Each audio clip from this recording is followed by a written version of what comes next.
people all throughout history and all across the world agree that being a person is hideously complicated. You have to make all these important decisions about yourself and your life and the things you want to do with it. You need to grapple with new and convoluted situations with all sorts of unclear parameters and constantly solve problems that have no right answers. And you have to do it all while navigating the role you play in other people's equally complex lives. It's crazy out there! And at the heart of the profoundly human struggle to live right and live well, there's a question that haunts us. What is the purpose of our life? What is its meaning? Why are we here? These questions are haunting because they're usually unanswerable except in hindsight. We discover meaning and purpose of our lives by living the life we've got and then finding the meaning we gave it by looking back. We don't usually have some higher authority dictating the meaning of our life and telling us it's our singular purpose to pursue it. But what if we did? What if all that complexity and ambiguity just wasn't our problem? What if we knew exactly what we were for, what we were good at? What if we didn't have to make any decisions about who we were and where we were going because somebody else was making those decisions for us? Sure, we'd basically just be a tool in somebody else's kit, but it'd sure solve a lot of those pesky personhood problems for us. After all, while a warrior's life may be fraught with confusion and pain, you don't tend to find the same inner turmoil bothering their sword. So today let's talk about what it means to be a living weapon. Just as a quick side note to avoid some confusion, the way TV Tropes uses the term living weapon is to specifically talk about physical weapons that are also sentient, like a talking sword. We're not really talking about those today. I'd personally call those sentient weapons, whereas I'd define a living weapon as a person who is also meant to be used as a weapon. I don't want to get prescriptive with this, but I figured it was good to draw the line. Essentially, instead of a weapon that thinks like a person, today we're talking about a person who thinks like a weapon. Put in the simplest possible terms, a living weapon is a person who has in some way been trained, molded, or designed to serve a violent purpose. The nature of this process varies a lot from story to story and setting to setting, but there's a lot of common threads. Living weapons are often trained from birth or early childhood, or even grown in a lab to ensure total control over their development. They may be partially cybernetically augmented or fully robotic and literally built from the ground up to serve a specific purpose. They're frequently at least kind of brainwashed or mentally programmed, and they might have been permanently bonded with a dangerous weapon of some kind to literally turn them into a cog in a machine of war. A degree of physical and/or mental modification is extremely common, and a living weapon as a rule has spent some significant fraction of their life being trained, conditioned, and/or physically rebuilt to be optimized for some kind of dangerous business. All of the typical nuances and complexities of a human life are carved out of them to keep them focused on the mission. Living weapons are not supposed to have anything going on beyond the purpose their maker wants them to serve. Central to this trope is the fact that the living weapon is not intended to wield themselves. Whoever's responsible for their creation designed them to function as a tool rather than operate with agency and free will. This is a good way to draw some helpful distinctions. Plenty of characters who are intrinsically dangerous are not living weapons because they weren't molded to specifically be dangerous in a way that benefits somebody else. Now, there is a little bit of a gray area here because you can get some characters who sort of proudly self-identify as living weapons. This is comparatively pretty rare. As a general rule, living weapons usually experience some sort of crisis point either before or during their story where they realize they don't want to be an unfeeling tool in the hands of some higher authority. They want to be,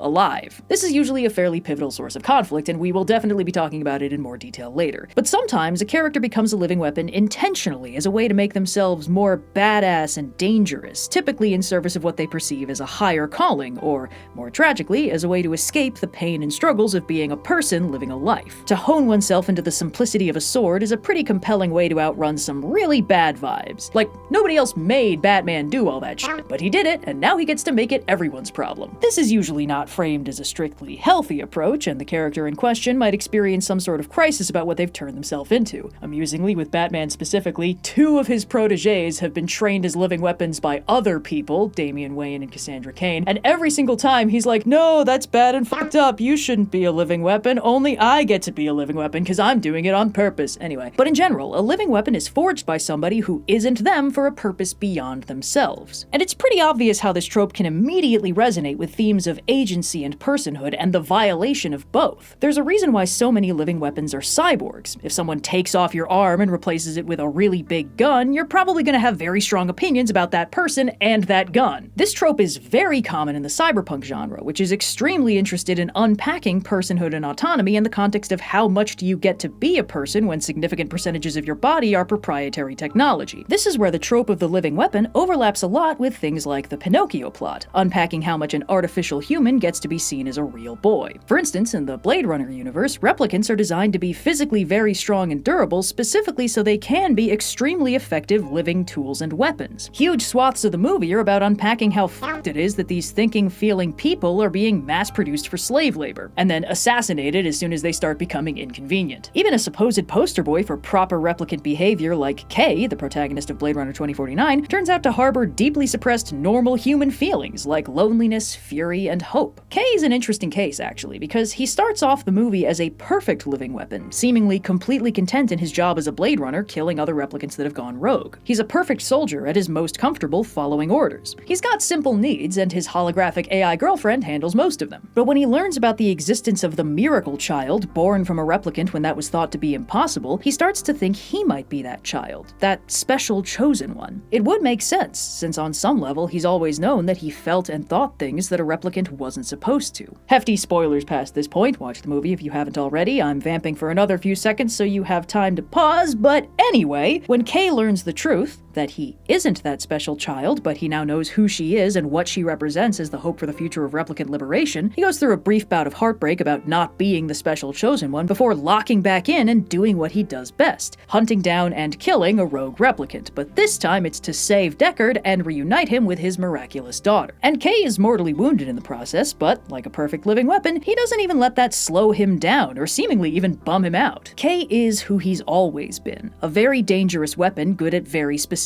things. But he's unearthed his free will at this point, so he gets to choose a new purpose to fight for, and he carries out his duties very well, and then gets to indulge his newfound humanity a little bit as he appreciates the beauty of the snow while he dies. Kay doesn't really stop being a living weapon at any point in his arc, but he sort of hero's journeys his way back to where he started fundamentally changed. Still a living weapon, largely unconcerned with his own safety, but also a person who's giving himself permission to make his own choices and feel all those human things he never allowed himself to indulge in before. After all, he thought he was the miracle child because it would explain why he never felt completely right about what he was supposed to be. But if he's not the miracle child, then he doesn't need a genetic justification to be who he was all along. If he can be who he is and be a replicant, then replicants are internally capable of everything humans are. The core of the whole movie is about breaking down the line between human and replicant and showing that it's basically a social construct, one that their entire functionally slave-based society is built around pretending is real. This is of course why the existence of the miracle child is such a destabilizing X-factor. Simply by proving that humans and replicants can have children together, it proves unequivocally that the only difference is that it's really convenient to be able to use one of them for free infinite labor. Obviously, Blade Runner is not the only cyberpunk story interested in unpacking what makes us truly human, nor is it the only cyberpunk story about a living weapon having second thoughts. For a very influential example, this is a core theme in Ghost in the Shell. Major Motoko Kusanagi, who is so much of a living weapon that she is named after a sword, spends the vast majority of the movie feeling completely alienated from her top-of-the-line military-grade cyborg body, questioning if she's even got a real human brain in there anymore, or if she's just a thing that thinks it's a person. A ghost in the shell, you get it. And in a world where people's physical brains can be hacked to implant a lifetime of false memories, it's kinda hard to fall back on the old reliable, I think therefore I am. She feels trapped and stagnant, even in a body that can do unbelievable things, because as far as she's concerned, it's not really hers. It's proprietary tech that needs constant upkeep, and if she ever wanted to leave Section 9, she'd have to leave that body behind, since it's military hardware, which seems to be why she's so cavalier with its safety. Even though she seems fairly content with her job and friendly with her allies, like, she's not miserable doing the work of a living weapon, she's not happy with her own existence in this state, which is how she inadvertently draws the attention of the ghost hacker Puppet Master, which turns out to be what she was afraid she'd already become, a bodiless, brainless ghost in the machine, an emergent intelligence born from the net that declares its personhood and wants to experience what it is to be human and alive. Something Motoko also wants, despite being human and alive, because in the process of being this living weapon, she's sort of denying herself all of that. By the end of the movie, the two of them have merged, Motoko reborn into something entirely new, no longer trapped in the existence of a living weapon and free to grow into something completely different. And growing into something completely different is kind of what humans are really good at. Cyberpunk as a genre tends to get very existential about what it means to be human in a world of corporate dehumanization, to the point where it can kind of feel like living weapons are a dime a dozen in these settings. After all, if you can make one weapon that's this effective, why wouldn't you go for mass production if you have the option? But outside of Cyberpunk, it's fairly unusual for there to be whole squads of living weapons running around. It's more common for them to be isolated instances, the pet projects of dedicated weirdos, the last survivor of some now now-defunct program, or semi-failed prototypes of a process that turned out to not be suitable for mass production. Generally, when we're not in cyberpunk capitalist hellscape land, a living weapon will stand out in the story they're in because they're well outside the norm. Frequently, this is because any setting that isn't a cyberpunk capitalist hellscape will find the concept of a living weapon, or indeed of any person being treated as an object and forced into violence, extremely distasteful. In fact, the creation of a living weapon is often framed as a uniquely horrific act of villainy, especially in cases where the weapon crafter uses the most convenient material on hand and makes a weapon out of their own child, which happens with alarming frequency, in that it happens at all. This is a unique flavor of god-awful parenting, and often shows up in stories where the parent in question has some kind of axe to grind in the vein of a revenge scheme for which a child soldier is extremely convenient. Also, if it's not practical to make a kid, cloning is fine. As long as you get the little tykes started early enough, you're pretty much guaranteed to see some highly effective results. You do get some sort of gray areas where a child might be taken in by somebody with a unique skill set who raises them to be really good at that skill set. Doesn't really give them a normal childhood, but does love and care for them and train them as best they could. Sometimes you get parents who are sort of living weapons themselves, and this is the only way they can conceive of training somebody to actually be good at stuff. These gray area parents are usually given a little bit of leeway because they clearly actually care about the kid, and that is honestly, the bar is in hell. Even them just indicating that they kind of like their child is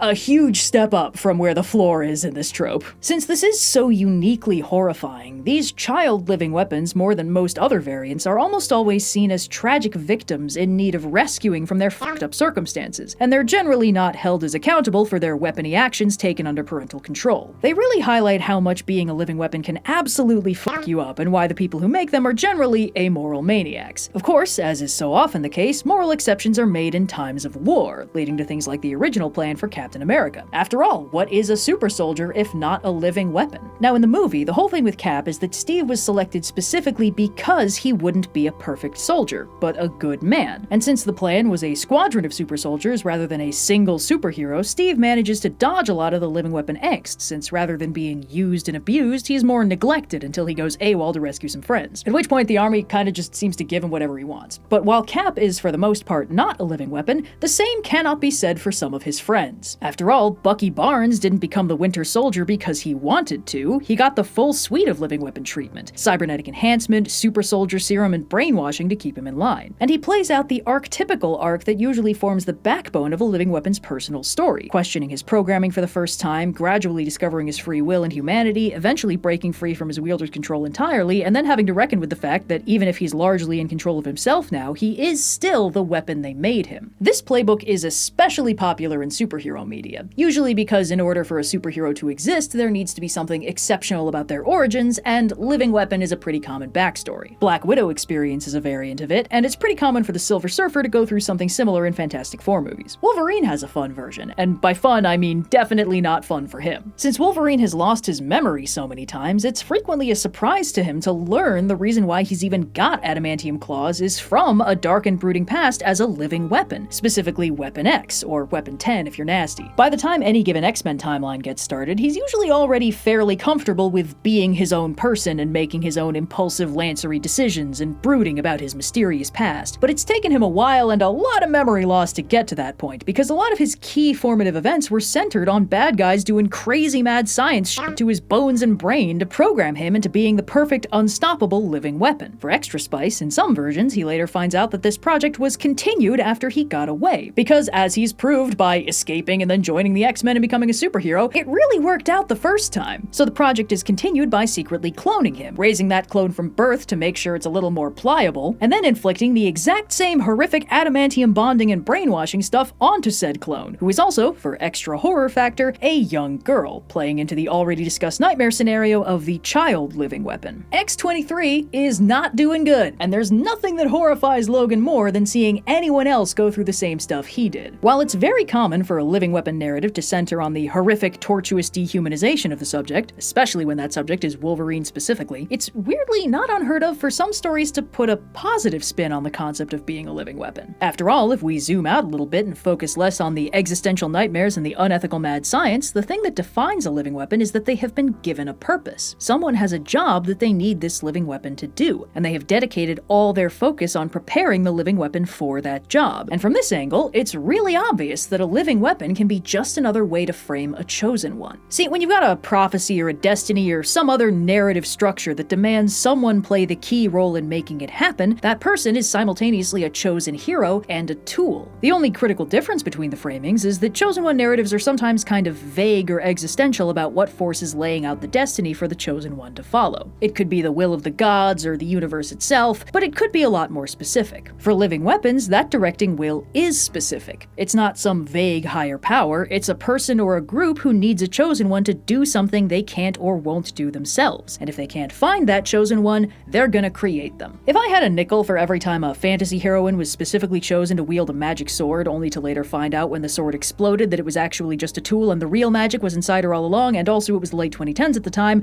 I'd have at least 2 nickels, which isn't a lot, but it is notable that Wonder Woman and She-Ra and the Princesses of Power both did that. In Wonder Woman, the fact that the god killer Zeus created specifically to destroy Ares is not actually a sword, but is instead Diana herself, feels like it could kind of reframe her entire existence and potentially foster a feeling of betrayal or resentment towards the Amazons who trained her for this purpose. But it ends up coming across as more personally empowering than anything, since it means the sword wasn't special, she was. It especially hits hard when she connects the dots that this also means she's the child of Zeus and fully a god just like Ares, and can therefore kick his ass. Ultimately, while Diana is a living weapon in the literal sense, she sort of manages to avoid the angst involved because she's not actually being controlled by anyone. She's already left Themyscira at this point, and there's nobody telling her what to do. Her decision to take down Ares and end World War I is her decision brought on by, World War I. So this reveal is less of a fundamental reframing of her existence and more of a, you never needed that magic feather. The real ass-kicking was within you all along. And that's super awesome for Diana that it worked out so well, but that is not at all how they play it in She-Ra. We've known from episode 1 that Adora was specially chosen by the fancy magic sword and that she's the only one who can use it to transform into She-Ra. And there's been some slightly vague talk from her ancient AI holographic mentor Lighthope about how she is the chosen one whose duty and purpose as She-Ra is to bring the planet into balance, which is the sort of vaguely positive sounding goal a lot of chosen ones are saddled with post-inciting incident. It also involves her correcting the actions of her predecessor, the previous She-Ra, who for some strange reason that's probably not worth exploring, betrayed the first ones, abandoned her planet balancing duties, and dragged the whole world into an empty pocket dimension. What we learn in season 4 is that this planet balancing business is actually bad, and that the Magitech systems the ancient first ones built into the planet are basically designed to turn it into a really big magic gun with She-Ra as the trigger. All of this elemental magic system with princesses connected to different crystals, that's all legit, but it's basically all just cosmetic on the surface of this really big gun thing. It also, fun fact, reframes the big rainbow power, all our powers combined thing from season 1 as actually being foreshadowing of this really fucked up thing that turns out to be the case, which is cool and fun. I like it when an aesthetically completely unobjectionable heroic victory gets reframed as a sign of terrible things to come. So rather than allow herself to become the firing pin on a Death Star, Adora shatters the sword, and with it her sense of purpose and destiny as this shining golden chosen one. It takes her a hot minute and a few crucial emotional revelations to figure out that she can still turn into She-Ra even without the sword, but this new and improved version is not the living weapon she spent the first 4 seasons as. She's no longer a tool of the first ones and of Lighthope. She's a self-actualized, self-defined guardian of the planet and its people. It does take her until the series finale to realize that it is not actually her job to sacrifice her entire life for everyone else, but still, breaking that sword was a huge first step. Considering how fraught and dehumanizing this trope foundationally is, it might be a little surprising how many of these living weapon stories kind of come out on the side of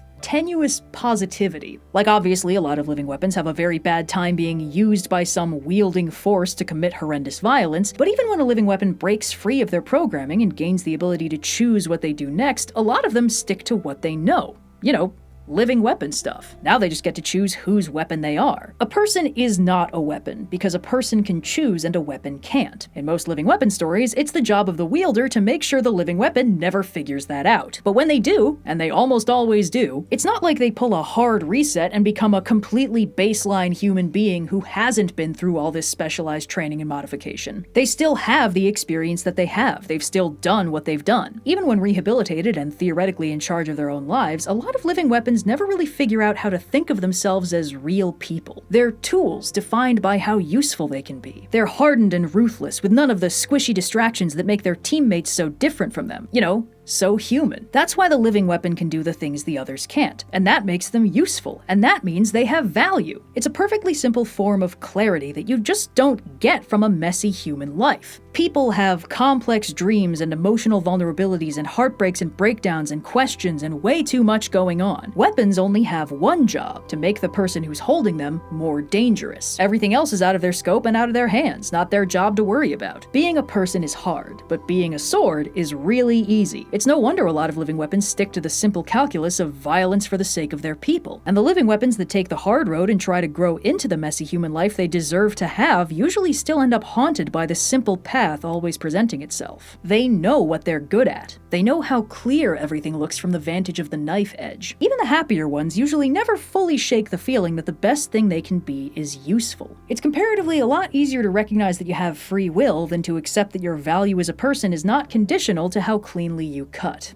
So, yeah. You can't wake up, this is not a dream. You're part of a machine, you are not a human being. With your face all made up, living on a screen. Low on self-esteem, so you run on gasoline. Oh, oh, oh, oh, I think there's a flaw in my code. Oh, oh, oh, oh, these voices won't leave me alone.